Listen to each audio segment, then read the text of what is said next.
अमचन music की शानदार प्रस्तुति।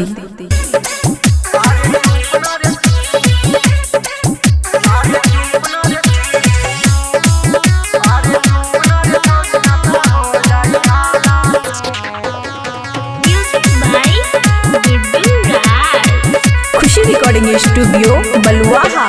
काहे न शिकार कैलू हमारा ही प्यार के, भूल गलू तू कुमार वाला यार के।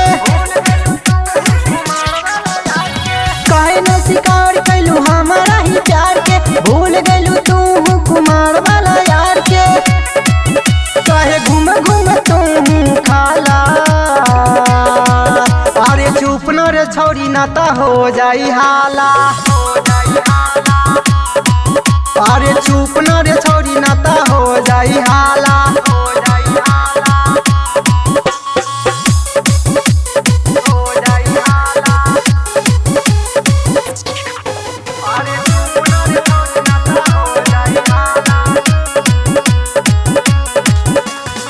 मनमा के बात अपन रखिए छुपा के, केहू से न बोली है तू बता के।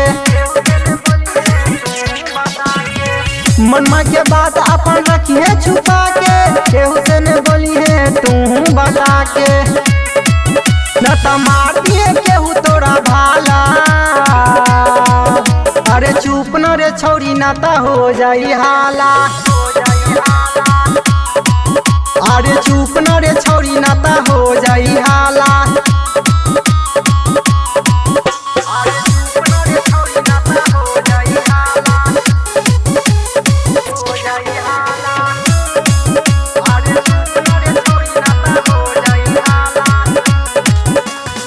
हमरा से हरदम रही है तू मिल के, न तो ही तोड़ देबो तोड़ा हम दिल के।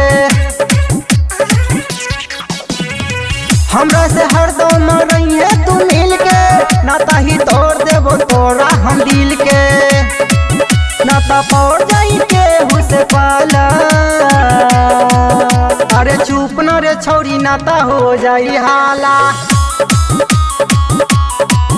अरे चुप न रे छोरी नाता हो जाई हाला।